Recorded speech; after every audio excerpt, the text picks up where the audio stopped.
Chaim, are you here or are you hiding? I'm here.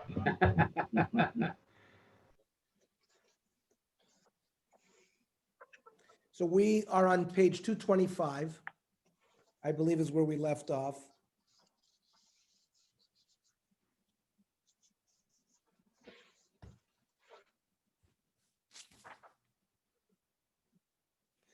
We're talking about divided dough. While the cited poskim determined that the dough remains subject to challah if it is being divided merely for personal use, they do not address the terms of that division. What is the halacha in the case of one who prepares a large quantity of dough only to then separate the dough in order to bake different items? Does it make a difference if, for example, the baker intends to use some dough for bread and some for pizza? Should the baker separate challah with a bracha from the original mass of dough? Or, you got a huge mass of dough, qualifies for challah, but then you're going to divide it up, and some is going to be used for bread and some for pizza. It doesn't make a difference. So Rav Chaim Kanievsky writes, which in his Derech Hamuna, which is a commentary on the sections in the Rambam that discuss mitzvahs atliyas ba'aretz, in the name of the Chazon Ish, that it depends on whether the dough will be used for a single purpose or for multiple purposes. If the dough is being divided into multiple portions, mainly for convenience, as in preparing a greater quantity of smaller portions, the status with regard to Hafrashas Challah is determined by the dough in the original unified mass. It means it's more convenient. You're going to you had a big mass, you separate them out because it's more convenient to handle the dough in smaller groups. And if it's all going to be baked for bread, l'chura, if you start off with a mass, you would take challah. However, if each portion is earmarked for its own distinct final product, then the status is one of dough earmarked for division, which is multiple independent units of dough. Accordingly, its status cannot be determined by the original singular dough mass, and therefore there wouldn't be hafrashas challah. Says the Derech Hamuna, if shedai to lechalkan lasosan kitfusim yuchodim or limshoch pneim al mikzosim bebeitzim or b'shemen. For example, you have this huge mass. It's very hard. You want to coat the face of it with egg wash or with oil, but you can't do it in the big mass. So you divide it into smaller masses to do that work.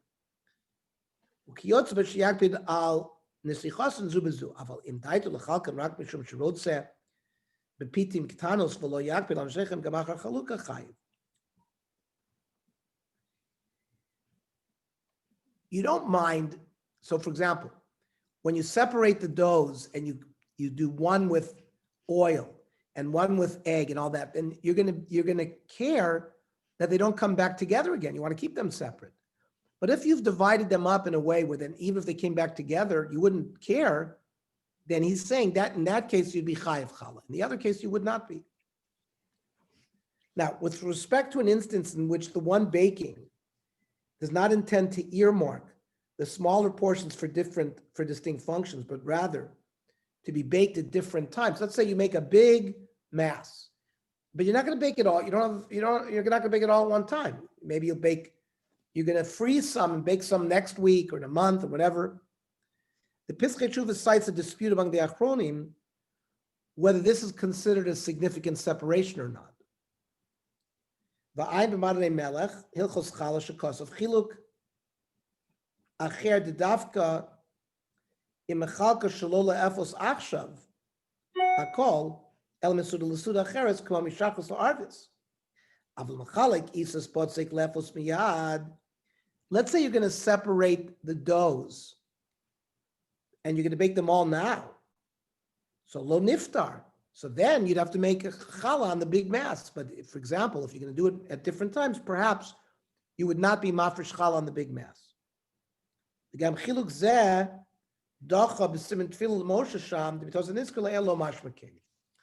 So because of these differences of opinions, the Sefer HaKashas recommends separating challah without a bracha, where the dough will be used for different functions or some will be baked at different times. So that's an important halacha, that if you start off with a big mass, but you're going to divide it up, either because you're going to have different functions for the dough, or you're going to bake them at different times. So you're mafresh challah, but you don't make a bracha. Says the Sefer HaKashrus Halosha Isha Shnes Chai V'Challah. You have the right amount of dough where it would be chiyuv challah. You're going to separate it while it's still dough. You're going to separate them into different sections. And each of the smaller sections that you divided it up that does not have the shir challah. So in that case, you would make a bracha when you separate because you're using it for personal use. It's just individually, the smaller pieces are too small, but initially when you had the big dough, you should be mafresh challah with the bracha.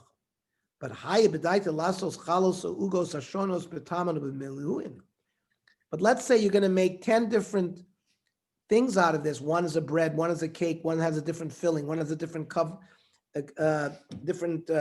coating. Or you are going to not bake it all at one time. You're going to bake one next week. So hifrish below bracha. In that case, you were mafresh challah, but you don't make a bracha. The Yalkut Yosef rules that if one divides the dough and then bakes it all at the same time for multiple meals, then you have no recite a bracha without concern. He then rules in the second halacha, like the Sefer HaKashrus, with regard to dividing the dough to bake it differently. Right? Right? Our women, they make a big dough. They separate challah. Nobody bakes a massive wedding cake, a wedding type challah. They divide it into smaller pieces and make challah out of that. To that they're mafreshing challah with a bracha. However, he says in Gimel, you start off with the amount of shear which requires a bracha. She's going to divide it up as dough. She's going to sweeten one of them. And the other one she's going to put spices in. So the original dough, Isa Zuk Turma Farshas Challah. The Isa Soyl Chalik Latamim Shonim. A large dough, which is made to separate into smaller units that are going to be used for different things. But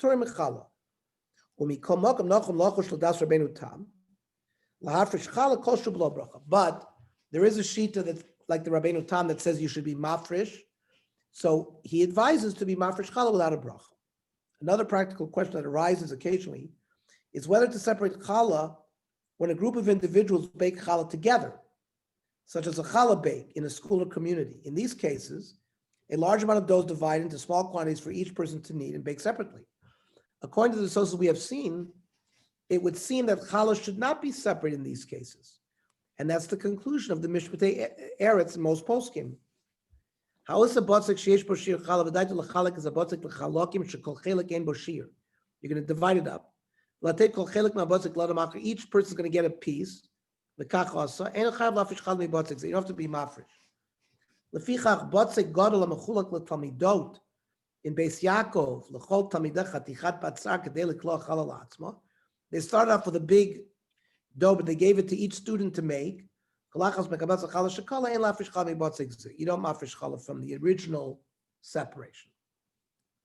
Rav Eliezer Melamed the Pnimei Halacha agrees, but offers one suggestion as to how to separate challah in that situation. The individuals decide to become official partners throughout the baking process, such that all of them retain joint ownership over all the dough until it's baked. The Shulchan Aruch holds that dough belonging jointly to two partners is subject to the obligation of challah. So in contrast to the cases above, like in the school bake, where they are not full partners, thus each partitioner would not be able to mark the dough they made as their own, would have to simply accept any of the ones baked by someone else. That would be considered a true partnership. Right? So a bunch of women want to get together because they want to be yotze the mitzvah of challah. They don't have enough dough for themselves. So they say, let's get together. Each one of them doesn't have the right shear. So they should agree to become partners. Everything that is baked.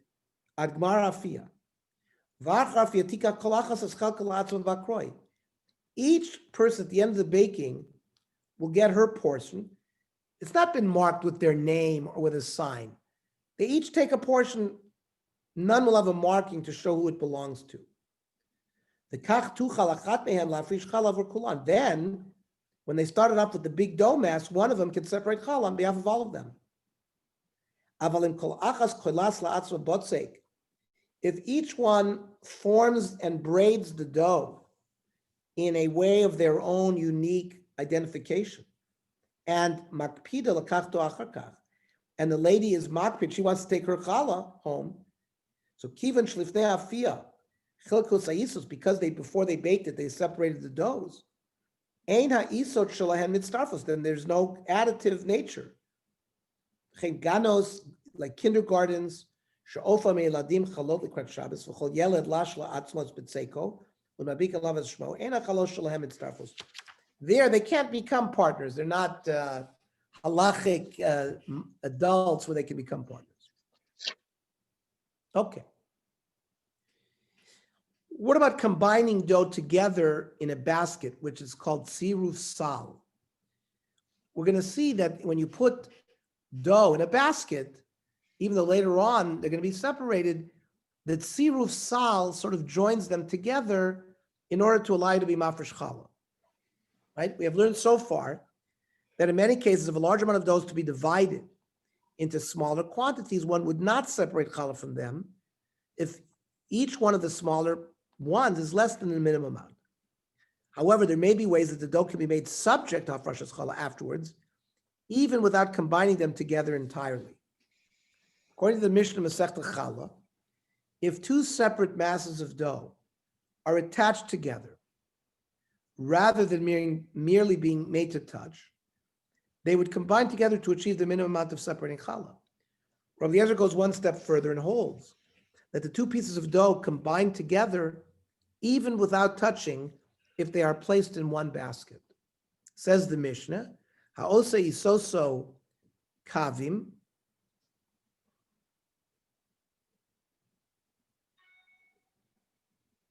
b'nagu zeh b'zeh, and the two doughs touched each other. Right? They have to stick together. It's not enough that they touch. Rabbi Eliezer Omer, no. By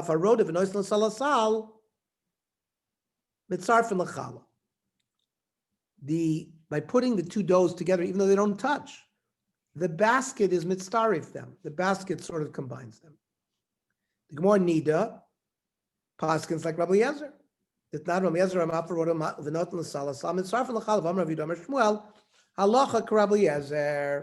However, the Mishnah clarifies that the ability of the basket to combine the dough or loaves applies only to multiple items of a single type, such that there is no insistence on keeping them separate.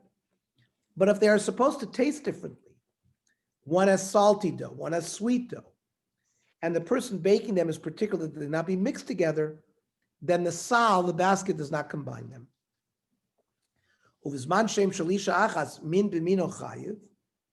Right? Meaning the same species of dough would be chayiv challah, the shelo b'mino potter.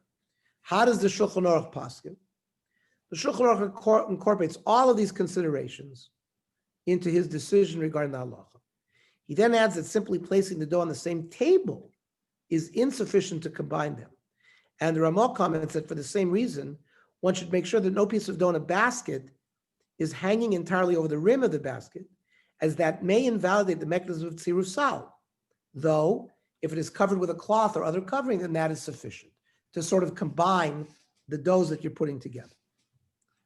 Says the Shulchan Aruch in Yoreh Deah Shin Chaf Hey, Siman Aleph, Shtei Isos, you have two doughs, She'ein B'hem Achas Kashir, they don't have enough on their own to be shir challah.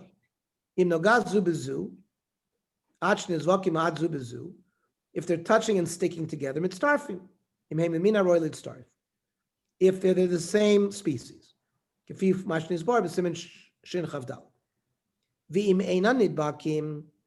Now, even if they're not stuck together, however, they're in one basket, the basket combines them. Even after you bake them and you put them all in the same basket, you could be mafresh challah.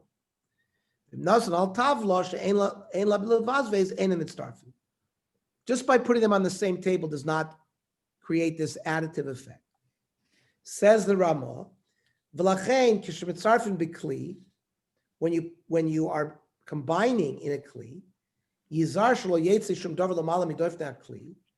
it shouldn't, some of the dough shouldn't stick out over the edge.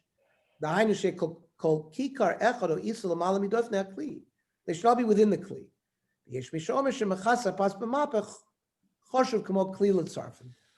Worst comes to worst, if it's in a kli, cover them with a towel for a period of time. By covering them, they're considered that they've been combined. Now, which other cases might be included in this concept of combining in a basket? There are three ways to employ the basket principle based on what we have seen. Number one, placing the items in a single utensil of any sort. It doesn't have to be a basket. Two, covering the items with one cloth, even if they are not inside a utensil or a basket. So if you have them on the counter, multiple doughs, but and if you cover them all in a cloth, combines them. Placing the items in one freezer compartment or drawer, so long as they are not separated from each other with plastic. The Shulchan Aruch adds, though based on the Mishnah Chulin, we saw above, that if the person is particular that the piece of dough are not mixed together because of their different flavors, or if each item is sealed individually in its own bag, then the dough will not combine through siruv sal. Says the Shulchan Aruch from Haya Makpid, Shlotiga Isa Zu B'Zuv Sarev. You made one dough sweet, the other dough spicy. You don't want them to touch. If you're Makpid, then Afilu Hayu Minecha Deim Mitzarfus. They don't add up.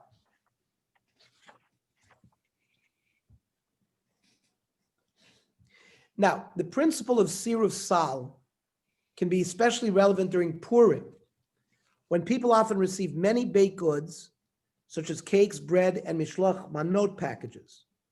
If one takes them out of their packaging and places them in the same cabinet or pantry closet, then it's possible that one would be obligated to separate challah from all of them. However, Rav Moshe Sternbach offers two leniencies for leniency. The Gra holds that siruv sal is effective only if the foods actually touch. And siruv sal applies only to bread, but cakes are each made with a different taste. And one would be careful to separate them from each other while still in dough form. Says the Moadim Uzmanim, there's a problem with mishloch manos. Shederach klal be'ugot umuzonot. Like if you make, when people bake little cakes or cook or things like that, ein ofen kedei shir challah. Most people are not baking starting off with a massive amount of challah that would be chayav challah. So therefore, no challah would be taken. Al kein ein mafrishin challah. Aval b'kabel b'purim kama matonos me'ugos v'chadoma. But let's say you receive in one basket many different baked goods from different people, and it adds up to shir challah, right? Maybe you might, in fact, you may get 50 mishloach manos from different people, and then you pile them all in one drawer. Well, the problem is, you've now had siruv sal with dough products. Remember, you have to give challah even if it's not in a dough, even if it's been baked, and you've done siruv sal. So you have chiyuv challah in that drawer.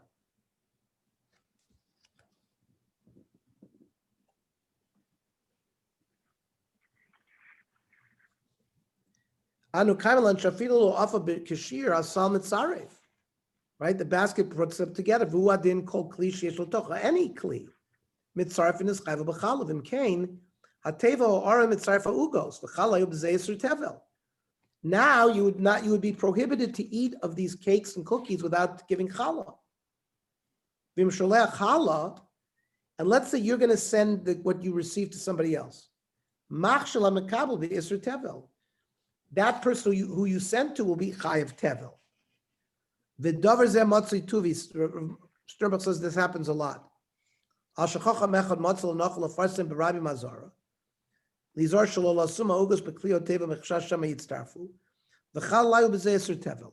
So one rabbi circulated this bad news that this is a problem that you have to worry about. However, onam nira b'zeh kamat stadim leheter. Rav Sternbuch wants to show us a way, perhaps, to be lenient that these things are not chayv chala. Reshit, Ledat Rabbeinu Agon Rabbi Leo Mivilna B'Yoredeya, the Gra, Ein Sal Mitzarev K'She'en B'Kol Echad Shir. The basket is not going to combine unless they're all touching each other. Ela K'Shenoigin Zeh B'Zeh. Ukli L'chud Ein Mitzaref L'Daito. And the kli itself, without them touching, would not be mitzvah.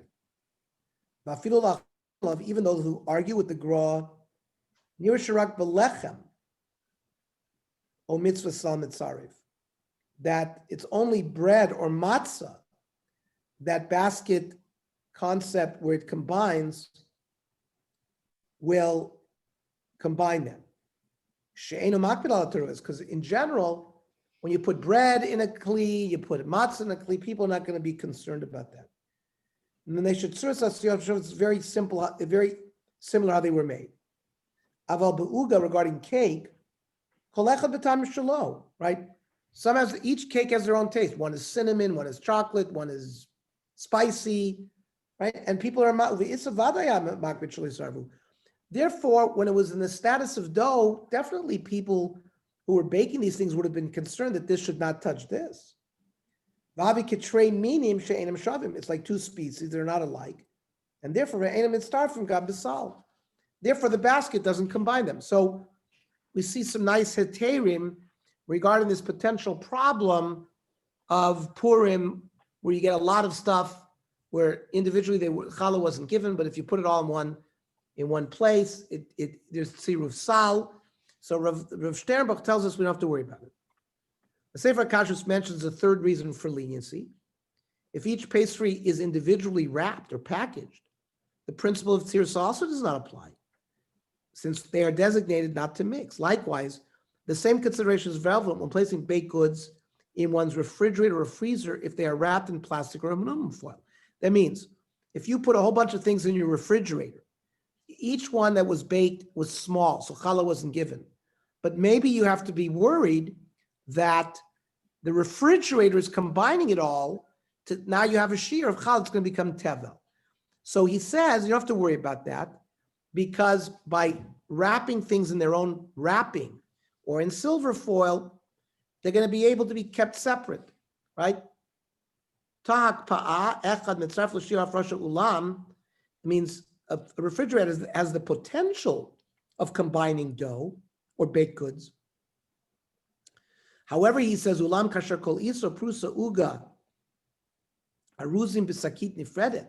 If they're all put in separate sacks or bags, ein ein mitztarfus l'shir l'schai b'farshas challah, then there's no combination regarding challah. So this principle of tziruf sal also applies when baking matzahs. Those who have ever gone matzah baking may be aware that all individual pieces of dough used for matzah are not large enough to be subject to challah, because a large mass of dough may be difficult to properly prevent from becoming chametz. Now, after they are baked, the matzot are combined inside a large container or placed underneath one cloth in order to allow challah to be separated from the combination of all of them together, which would be more than the minimum amount, right? So what they do, they're worried when you're baking matzah, if you let a large dough get together, it's going to become chametz. So rather, they bake all the matzahs. They put the matzahs under one covering. So now you've combined the matzahs. So you have enough shear to separate challah. And they separate challah. And they make a bracha. Nevertheless, since the individual matzahs will be divided afterwards among a group of people, maybe it's not clear that a bracha may be recited. And the Mishptei Eretz reports that this is uncertain and subject to a discussion among the poskim whether when they bake matzahs, do they make a bracha because they're going to give the matzahs to different people. If you put into a kli many doughs that individually do not have the right shear, but together they have the shear. However, but the idea is that this dough, or the produce of the dough, the end product of the dough is going to be delivered to multiple people, then eno chai b'farshus challah. Im tzirav kli echad la'achar afiyah. If one combined after you baked it, aval pi shadaitu l'chalak l'kama noshim chai b'farshus challah. If you combined multiple pieces of dough that were baked, but you put them all in one kli afterwards, or covered them all, even though eventually you're going to give them to multiple people, you are obligated to be mafresh challah. But the question is, im lafish bevracha or not. The same thing as if partners own challah. Gon chavur lafia matzos yad she'en b'chol isa kashir. A group is baking hand matzahs, in which each piece of dough is not large enough, where they can combine the matzahs in one utensil after baking, and have in mind that each person will receive less than the minimum amount, and the matzah is thereby subject to the obligation of challah. Right? This topic, there's a suffix, do they have to make the challah or not? Okay. We finished the subject of challah. Now we're going to move on, page 232, to the subject of chodosh. I'm just going to get something to drink. 1 second, please. Like a martini.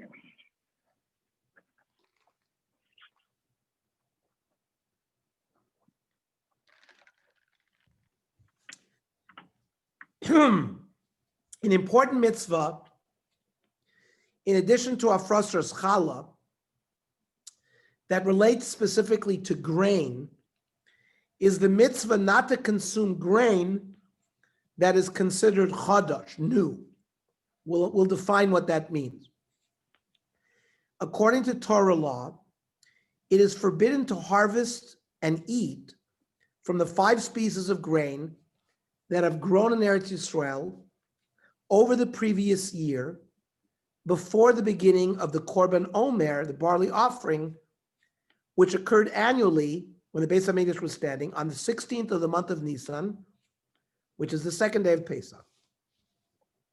It says in Vayikra, Vayidaber Hashem Moshe Lemor, Daber bnei Yisrael v'amarta leihem, ki tavo ala aretz, when you come to the land, asher ani noten lachem, uktzartem et tzira, you will harvest, ve'iveitem et omer, you will then bring a korban omer, reishi tzirchem ala kohen, which is a sort of a gift to Hashem because he gave us grain. Ve'henif et ha'omer, you had to wave the omer, like when we wave the lulav. Lifnei Hashem litzorchem, mimocharas haShabbos yinufenu hakohen. The day after Shabbos, and there's a major explanation in the Gemara there. Mimocharas haShabbos refers to the day after Pesach, with the first day of Pesach, which is the 2nd day of Pesach. That's mimocharas haShabbos. This was a major conflict between the Tzdukim and the Prushim.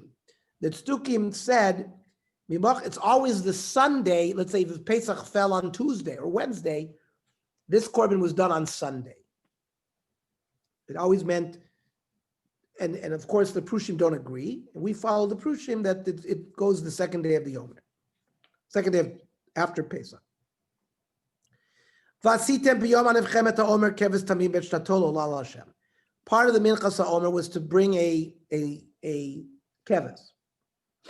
Uminchaso, how do you make the Minchas HaOmer? Shnei Esronim, Solet. An Isaron is a certain size of flour. Blula b'shemen, mixed with oil. It'll be Ishel Hashem. The mincha has to be completely offered. Reach nichoch v'niskoyan v'yisayim. The lechem, the koli v'charmel, lo sochlu. Here's the halacha. You may not eat bread or flour until this day. So here's the pasuk that gives you the prohibition of eating chadash. According to the Torah, all grain that has been planted or taken root any time since the last 16th of Nisan of the previous year is forbidden to eat until the next year's 16th of the Omer. After you bring the korban, all of that old new grain, the new grain is that which has been planted anew after the 16th of Nisan last year. And then you harvest it. You can't, if you harvest it before Pesach, you may not eat it. And we'll see in a minute that the optimal thing is to harvest it after Pesach. You harvest it and you eat it, it'll never be a problem. But if you harvested it prior to Pesach, that's called chadash. It took root, it was planted or rooted in the prior year. Now, once the 16th of Nisan comes, all of that grain is now called yoshan, and you're allowed to eat yoshan. But the chadash you can't eat until the 16th of an Omer. So we don't do anything. It's not like challah, where you have to do something to the grain. You have to wait. The chadash cannot be eaten until after the 16th of the Omer.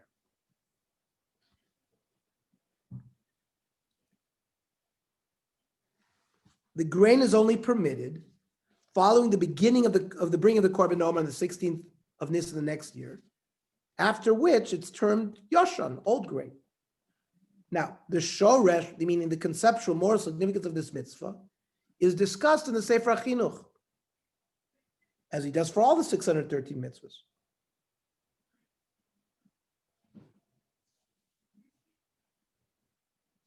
It is important to bring an off, he says, our primary sustenance comes from grain. So it's important to bring an offering to Hashem from the first grain of the season, which is barley. Says the Sefer HaChinuch. Remember, the Sefer HaChinuch was a Rishon. He is thought to have lived in the year 1200, 1300. Now, the Minchas Chinuch is a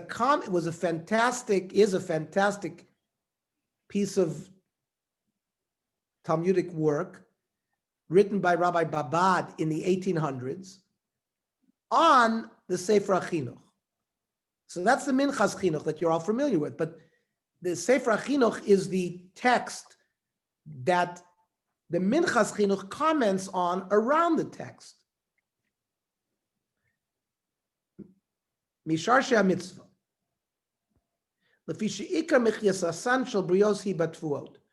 He says for human beings, the main sustenance comes from grain.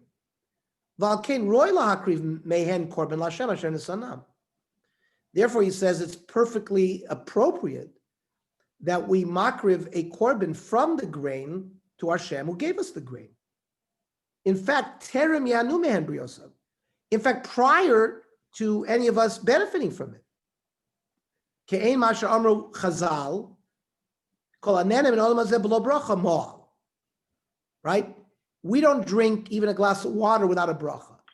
Because whoever benefits from something in this world without a bracha, it's like you're stealing from Hashem. Now, this whole process is to make us better. It makes us worthy of receiving goodness from Hashem. The way the Sefer HaChinuch has written many times. So he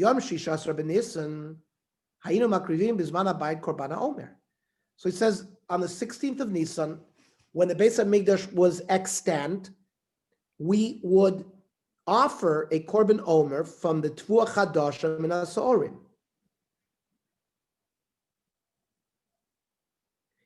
So the Chinuch says, Ki hi ha'tvua ha'mevakeret yoter min hachitim. The barley ripens even before wheat, and it's the earliest grains to ripen. And therefore, it permits all the grain.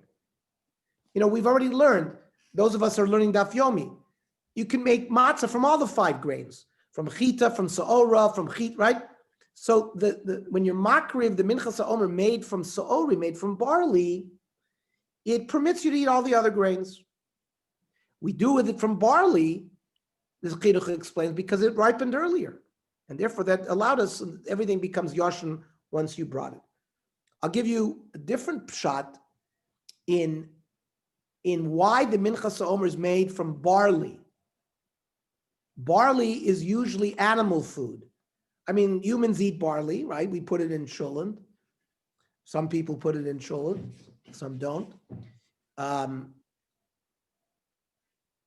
In my home, they did use barley. Susie does not use barley. I don't think, but right, there's different customs. Some use barley, some don't use barley. So barley is an animal food. And the first day of the Omer, we start counting 49 days to Matan Torah. We had just gotten out of Mitzrayim. We were slaves. And part of the avodah of the Omer, if you look at right, we have 7 attributes. Chesed, Gvura, Netzach, Hod, the 7 attributes of the Midos that we have. And if you look in the Siddur, you'll see, for example, Lag BaOmer is Hod Shebahod. They divide, there's a Netzach aspect of Chesed. There's a Gvura aspect of Chesed. There's a Malchus aspect of Chesed. There's all the 7 attributes. Each attribute is part of the other attribute. That's why it's 7 times 7 is 49. So what's happening is day after day, we are becoming more like human beings. Finally, on the 49th day, and then what happens on the 50th day? We get the Torah. And on Shavuos, we bring another korban, the Shtei Alechem. We brought 2 loaves. They were made out of wheat. So slowly we go from a korban of barley, which is animal food, to the Shtei Alechem, which is human food. Because over those 49 days, we become more human and more human and more human. In fact, the offering of the Korban HaOmer allowed all of us lay people, not in the Beis HaMikdash, to begin eating the grain, which is now called Yashon. All the Chodesh that was planted and rooted from the previous year, once the second day of Pesach comes around, it's now Yashon, now you can eat all of that. But you could not offer a mincha in the Beis HaMikdash from grain until 50th day. the Shtei Alechem was brought on Shavuos. So just like the Minchas HaOmer is matir, us beginning to eat the grain, for the Beis HaMikdash, for you to offer a mincha of flour on the Mizbeach, you have to bring the Shtei Alechem made from wheat 49 days later on Shavuos. The same concept that you got to reach a certain level of holiness before you can do that. So anyways, that's a concept.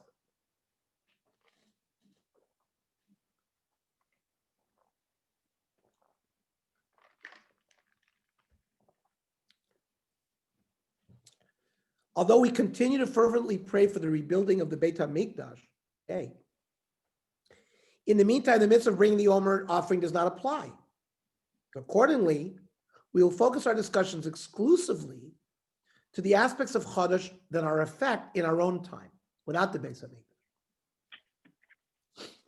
The Torah's description of the prohibition of Chodesh is closely linked to the presentation of the Omer offering. If so, what is the status of this mitzvah when there's no temple and no Omer offering is brought? It seems from the Mishnah Menachos that Chodesh clearly applies following the destruction of the Beis HaMikdash, and the new grain is permitted at the end of the 16th day of Nisan, either as a rabbinic enactment of Rabbi Yochanan Zakkai, or as Torah law according to Rabbi Yehuda. So there's the Machlokas Tanoim, whether Bizman Hazeh, we do follow this concept that we cannot eat the new grain until the 17th day of Nisan. It's either rabbinic, according to Rabbi Yochanan Zakkai, or it's midaraisa, according to Rabbi Yehuda. The Mishnah in Menachos says, Mishakareva Omer, Hutter Chodesh Miyad. So when we have the Beis HaMikdash, and we brought the Korban Omer, let's say in the morning of the 16th of Nisan, you could eat, the moment you found out about it, that the Omer was Makriv, you could start eating your Chodesh. Mishacharav Beis HaMikdash, Hiskiv Rav Yochanan ben Zakkai, Sheyeh Yom Anav Kula Aser. So because nobody's going to know, once the Beis HaMikdash was destroyed, Rav Yochanan ben Zakkai say, the whole 16th day of Nisan, we should not eat Chodesh. We should wait until the 17th and we can start eating Chodesh. What do we need a rabbinic enactment for? It's Asr min Torah. Okay. So right away we see there's a machlokes whether this issue is midrabanan or midaraisa. Now, does Chodesh apply in Chutz La'aretz, outside of Israel? It appears from the Mishnah Kiddushin that is also a subject to machlokes tanoim between the Tana Kama and Rabbi Eliezer, though it is not clear which opinion is the lenient one and which is the stringent one. Let's learn the Gemara together. This is Masechta Kiddushin, Lamed Vav Amid Beis, Mishnah. Kol mitzvah shi tluya ba'aretz, any mitzvah that is connected to the land of Israel, eina noheges ela ba'aretz. The performance of those mitzvahs are only done in Eretz Israel. Now, v'shein and tluyos ba'aretz, mitzvahs that are not connected to Eretz Israel, noheges bein ba'aretz bein b'chutzos. Of course, Shabbos, Kashrus, these have nothing to do with Eretz Israel, and therefore they are noyeg both in Eretz Israel and outside of Eretz Israel. Chutz min ha'orla ve'aklayim.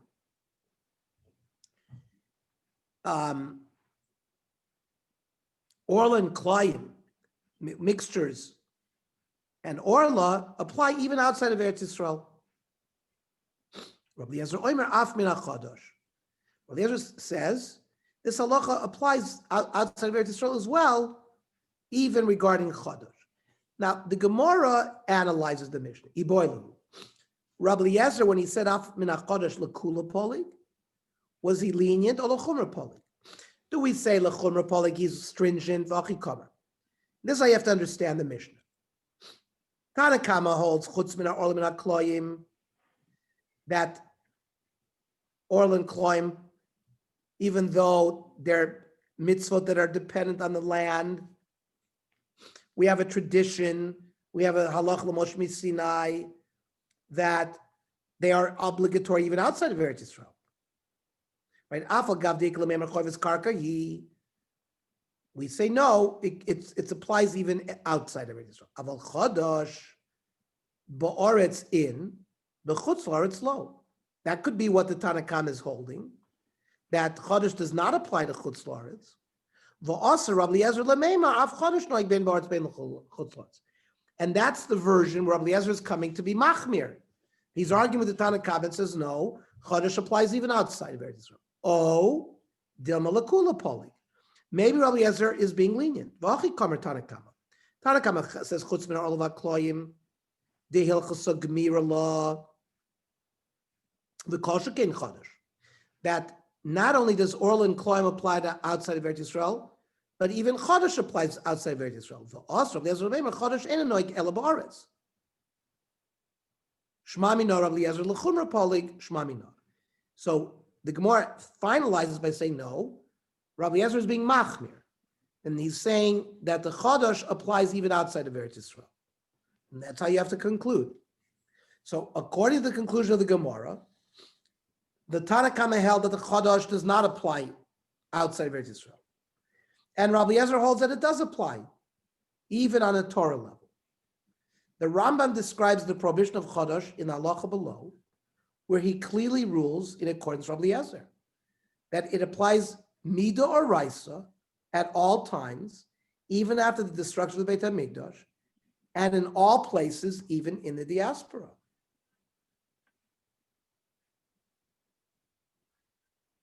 By the way, the footnote says because the machlokas between Tana Kama is the words b'chol moshvosechem, in all of your dwelling places.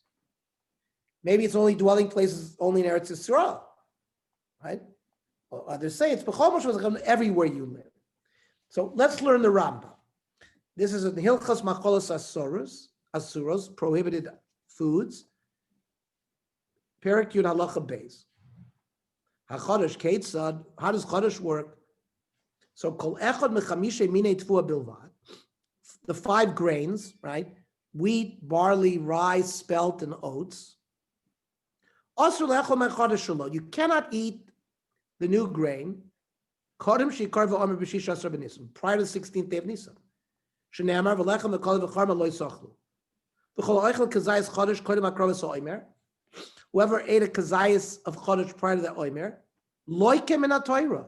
This is not rabbinic according to the Rambam. This is a lav min haTorah that you get malchus for. V'chol makom v'chol zman. In any time, bein ba'aretz, bein l'chutz la'aretz, bein b'fnei habayis, bein shalom b'fnei habayis. The Rambam cannot be any clearer. Ella, shebizman sheyesh migdos, but there's a difference in halacha when we have the Beis Hamikdash versus not having the Beis Hamikdash. When you have the Beis Hamikdash, Mashiach Riva Omer, it's dependent on when the Omer is offered.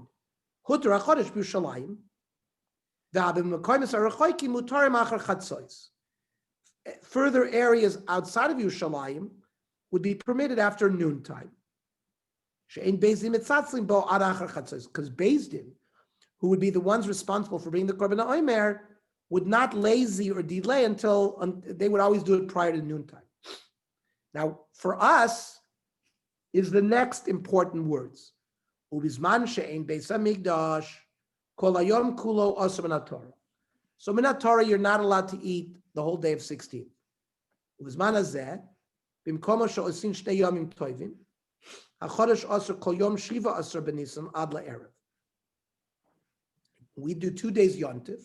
The chodesh is asur all of the 17th day of Nisan until nightfall. That's according to rabbinic law. In addition to Rabbi Yezer in the Mishnah, Kiddushin, there are opinions quoted in the Gemara and Menachos as well that hold that Chodesh in the diaspora nowadays is Doraisa. The Gemara there also cites a dispute as to whether Chodesh is permitted in the Golah after the 16th of Nisan or the 17th. The Rambam rules in accordance with the latter, more stringent opinion, which the Gemara links to the opinion that Chodesh in the diaspora is Doraisa. The Shulchan Aruch assumes that Chodesh applies both in Eretz Yisrael and in the diaspora, and rules like the Rambam, that in the diaspora, the prohibition extends until the end of the 17th of Nisan, which means, for us, after the first day of Chol HaMoed is over, right? Because first day of Pesach is 15th, the second day of Pesach for us is Yom Tov is the 16th, and the first day of Chol HaMoed is the 17th. We're supposed to not eat Chodesh until the night of the 17th. After that, we can eat of the new grain.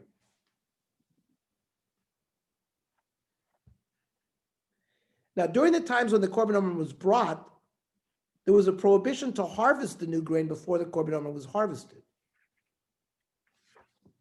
Says the Rambam, "Asur liktzor be'eretz Yisrael mechameshes minei tfus kodem liktzir so'omer."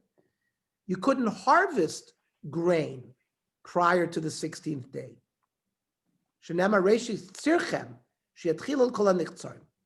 Does this prohibition of harvesting wheat prior to the 16th, does that apply in Eretz Yisrael? If so, it would be forbidden to harvest the new grain before the 16th of Nisan if it's ripe. So the Shevet HaLevi, Rav Shmuel Vosner, just passed away a few years ago, notes that neither Shulchan Aruch nor other earlier commentators mention this aspect of the prohibition as applying nowadays. The Shagasari was Machmir. Therefore, Rav Vosner suggests refraining from harvesting as a chumrah. Ule'inyan isr k'tzir be'eretz Yisrael. Vadai pashtus balei halacha betur v'shulchan aruch u'stimas kol haposkim u'stimas haminhag de'eina noeg b'zman hazeh. Since everybody was silent, the Torah, the Shulchan Aruch, didn't talk about prohibiting harvesting. It seems like the minhag is that it's not noeg today. So therefore, you can harvest prior. Rak Yisra Achila Doraisa. It's just the eating of the Chodesh would be Asr. Lo Yisra Ktsira, Lo Doraisa v'lo Rabbanan. However, Mikol Makom Kivan to go in Yisrael Shagas Aryeh. Hichnis Atzmol Lidvar Alochad. The Shagas Aryeh threw himself into this dispute. And the Noyeg Yisra Ktsir Bizman Azel Lekula Amal Beret Yisrael. he tried to point out that there is an Isser Ktsira in Eretz Yisrael. Mefurish kein b'shitas mekubetzes b'nochis. So he says, "Amachmir v'zeh meshubach al kol panim." People who are machmir regarding that should be praiseworthy. Although he says the basic halacha of the Shulchan Aruch is not like that. So elsewhere, Rav Wosner clarifies another detail surrounding this mitzvah as his practice today in Eretz Yisrael. He comments that any utensils that have had chodesh grains cooked or baked in them, which according to the usual rules of kasher should require kashering, are permitted without hesitation on the beginning of the 17th, at the same time that the new grain itself is permitted. Right? Be'inyan hablio shel chodesh nivlu bekelim. Well, what about you cooked chodesh in kelim? The fum riata nitar b'yom tetzayim b'nisan lachrav kosis chodesh b'sov yom, and the utensils seem to become permitted right away once the prohibition of chodesh goes away. So practically speaking, the prohibition of chodesh is essentially moot today in Israel because of the norms in the grain market. Normally, grains in Israel are sown at the beginning of the winter, and these grains are typically harvested only after Pesach. So there's not usually any difficulty or special supervision required to prevent the violation of this halacha. Right, gentlemen? They planted it in January or December, and then they harvested after Pesach. So that's it. It's not chodesh. It's Yoshan because the Omer already permitted it. In fact, they're fulfilling everything because we have this sheet of the Shagasari that you're not even supposed to harvest until after the Omer. So in Eretz Yisrael, they have no problem. They harvest. It's only something that you harvest prior to the Omer. Let's say 2 weeks prior to Pesach, they harvested it. So that would be grain that you couldn't eat. You'd have to sit and wait until the 16th of Omer, and then you could eat it. Right? Mhm. Says the Piskei Tshuvos in Orach Chaim, aval betvua gdila be'Eretz Yisrael, grain that grows in Eretz Yisrael, l'kul alman noig yisr chodesh min haTorah b'zman hazeh. There is Isser chodesh min haTorah. Omnam ein motzu Isser chodesh betvua gdila be'Eretz. We don't find an Isser ki zman hazriya be'Eretz Yisrael hu betchilas hachorev, beginning of winter. B'aktziri yachar chag haPesach. They harvest after Pesach. Lima'et shanim nedirot she'akayitz mukdam. Except there's rare years where the summer starts early and the grain ripens early and the Pesach falls out late. But in general, it's not going to happen.